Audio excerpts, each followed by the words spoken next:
หมดเองค่ะกล้วยเองหมดเลยนะใหม่ๆมาเลย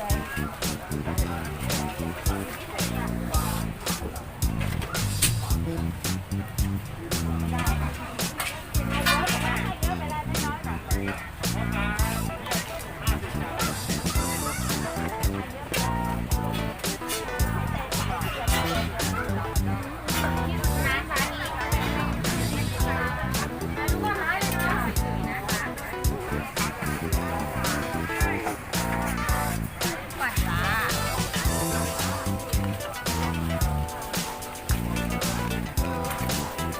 โรยด้วยกระเทียมพริก ค่ะ แล้วก็รัดหนังยาง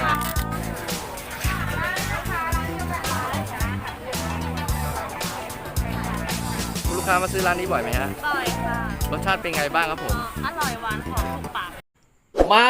ดูกันครับผม ณ ขณะนี้ผมอยู่ที่ตลาดนัดวัดสหกรณ์เป็นนัดวันจันทร์ตอนเย็นครับผมเดี๋ยววันนี้พาเพื่อนๆมาอัปเดตร้านข้าวเกรี๊ยวปากหม้อกล่องละ20 บาทครับผม เดี๋ยวเรามาดูว่ามีอะไรกันบ้างนะครับ นี่นะ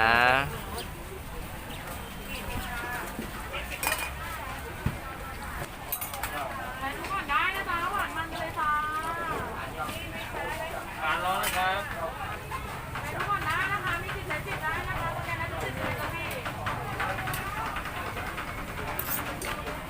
กำลังทำไม่หยุดเลยคุณแม่ค้าสวัสดีครับผม สวัสดีนะ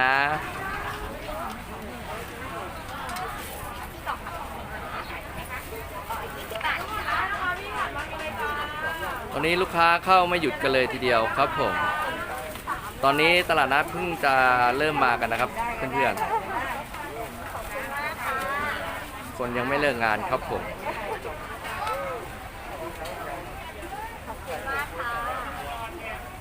ได้ทุกสิทธิ์ไปเลยนะจ๊ะแกนทุกคนได้จ้ะพี่หวานมันไปเลยนะคะมีสิทธิ์ใช้สิทธิ์ได้นะ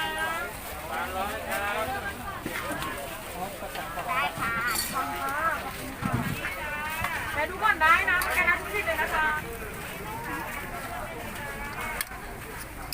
คุณแม่ค้าขายกล่องเท่าไหร่ครับผม 20 บาทจ้า 20 บาทรวมได้ไหมฮะ รวมได้ค่ะ รวมได้นะ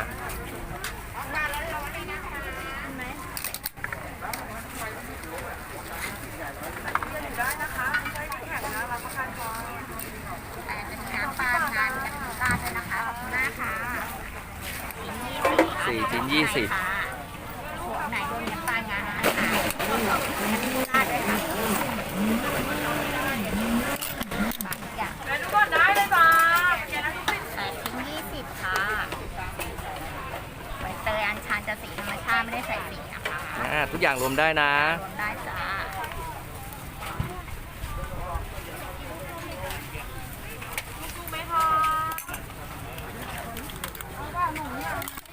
ได้ค่ะรวมกันก็มีแต่20 บาทเหมือนกัน อันนี้หยิบกันไม่หยุดเลยครับผม ใส่อะไรเอ่ย ใส่กระเทียมแล้วก็พริกค่ะ ครับผม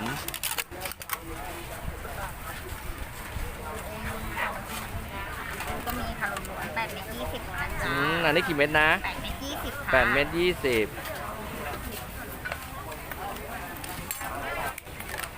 เรียบร้อย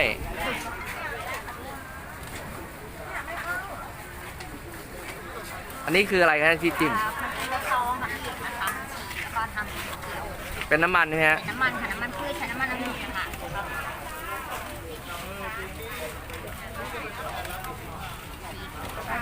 ขายที่นี่วันไหนบ้างอ่ะคุณแม่ค้า วันจันทร์กับวันศุกร์ค่ะ วันจันทร์กับวันศุกร์นะ ตั้งแต่กี่โมงครับ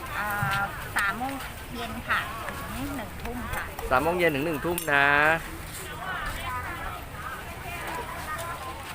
ไปดีค่ะเลือกก่อนจ้า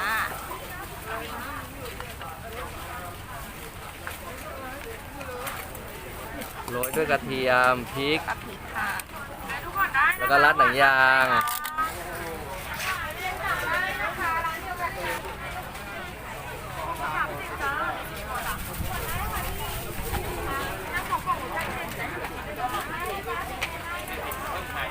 หยิบรอไว้เลยฮะเดี๋ยวลูกค้ามาไม่ทันครับผม หวานมาเลยค่ะมันจะได้กล้วยเองหมดเองค่ะ กล้วยเองหมดเลยนะ จ้าใหม่ๆมาเลยทำใหม่ทุกวันค่ะ มองไกลๆนึกว่าอะไรนะไอ้กระยาศาสตร์ ค่ะมีแต่คนบอกแบบนี้ หวานมาเลยค่ะ จัดมากิโลเนี่ยคุณแม่ค้า วันนี้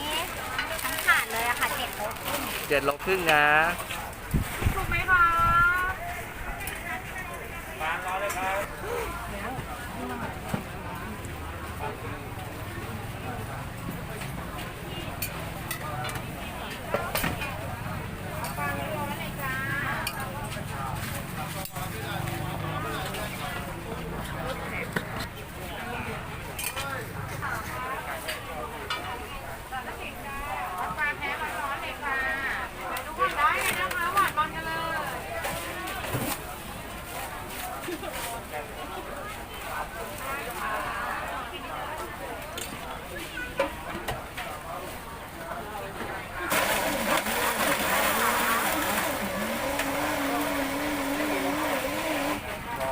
เป็ดกล่อง จ้าพี่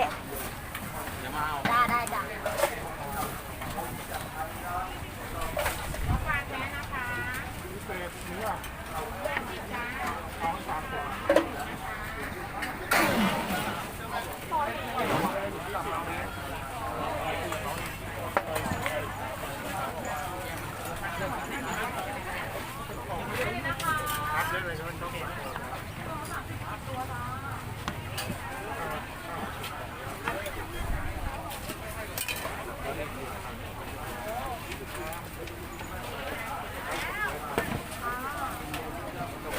เดี๋ยวผมเอานะ ได้ค่ะ11 กล่องนะคะทั้งหมดค่ะ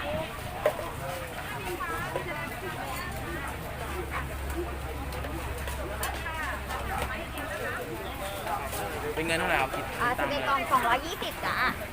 220 บาทค่ะได้กล่อง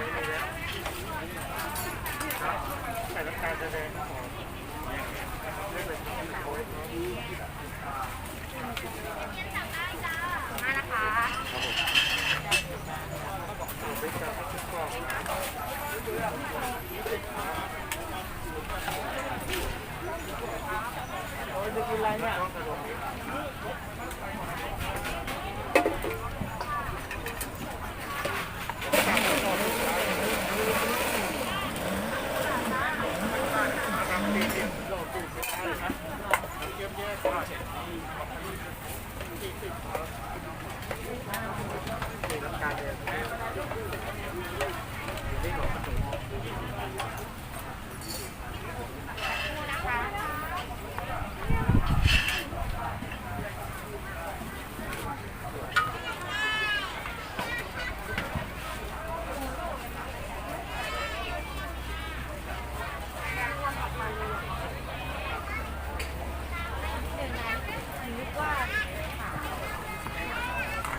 ได้ดีนะคะหนุ่มไหมจ๊ะ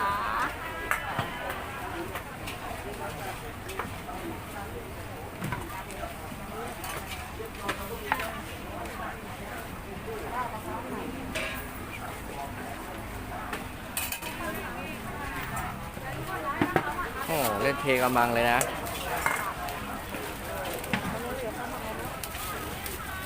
นี่เท่าไหร่76 บาทจ้า100นี่เป็นร้อยได้ดีจ้าได้จ้าอ๋อเนาะค่ะ ลูกค้าก็เข้ามาเรื่อยๆครับผม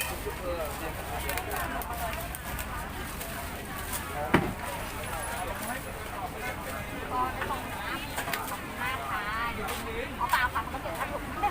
เจ้าที่ไม่ได้เจ้าที่จะมาร้านนี้ให้ลองค่ะอ๋อเหรอคะได้ค่ะ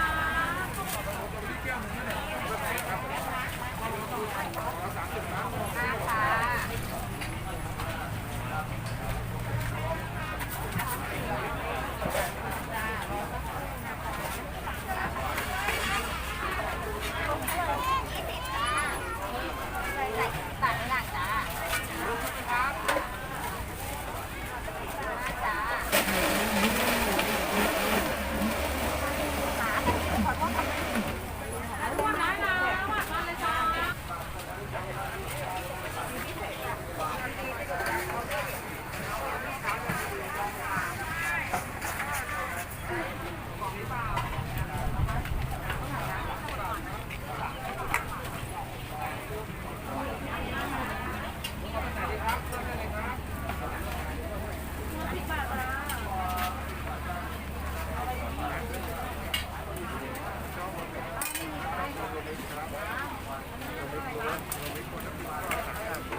ไปดีค่ะ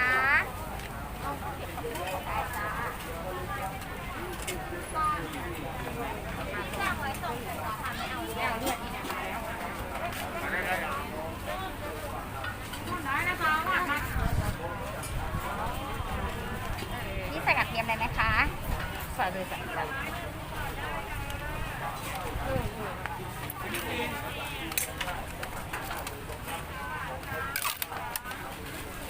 ไปดีค่ะ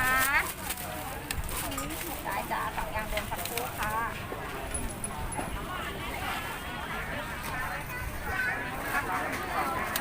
สองกล่องนะคะกะทิไม่เอาก็ได้กะทินะคะไปไม่ได้กินเนาะได้ค่ะเทียบปักหม้ออย่างเดียวหรอคะรวมแบบนี้นะคะได้นะคะหวานมากเลยค่ะขาสามอย่างของไม่ทำแบบนี้นะคะของใหม่ใส่เด็กคนแก่ชอบกินนมแล้ว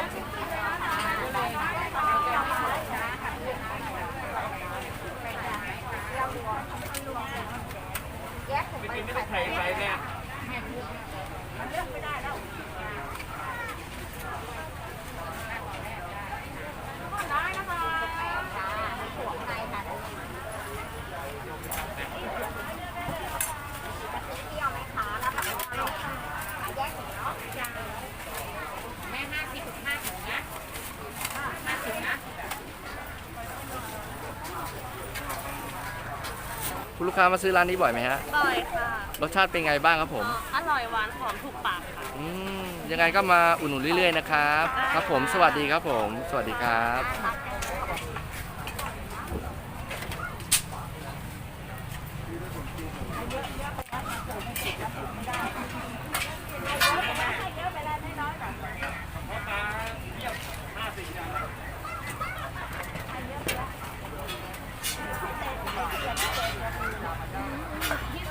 ร้านนี้ก็ได้นะคะขายทุกวันจันทร์กับศุกร์ที่ตลาดนัดสหกรณ์นะคะ วันอังคารกับศุกร์ตอนเช้าที่ตลาดนัดโรงเรียนคลองทิพย์ชายทะเลบางขุนเทียนค่ะวันพุธกับวันเสาร์ตอนเย็นนัดวัดกุกกาค่ะขายอยู่ที่คลองถมนะคะ ส่วนวันพฤหัสกับวันอาทิตย์ไปขายที่หมู่บ้านสายท่าข้ามค่ะไปอุดหนุนกันได้ค่ะขายทุกวันค่ะ อ๋อ เป็นช่วงไหนครับผม ช่วงถ้าวัดสหกรณ์กับวัดกุกกาจะเป็นช่วงเย็นค่ะ ส่วนโรงเรียนคลองทิพย์กับหมู่บ้านสายท่าข้ามจะเป็นช่วงเช้าค่ะ ตั้งแต่ 6 โมงเช้าถึงประมาณ 9 โมงเลยค่ะ ยังไงวันนี้ต้องขอบคุณที่ให้มาถ่ายทำนะครับ ครับผม สวัสดีครับ ขอบพระคุณสำหรับการรับชมและติดตามครับผม อย่าลืมกดไลค์ กดแชร์ กดติดตาม กดกระดิ่ง เป็นกำลังใจให้ช่องกระหลงฟุตดี้ด้วยนะครับ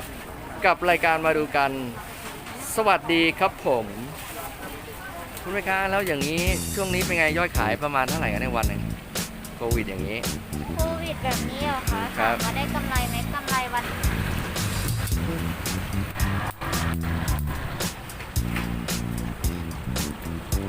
เรียบร้อยครับผม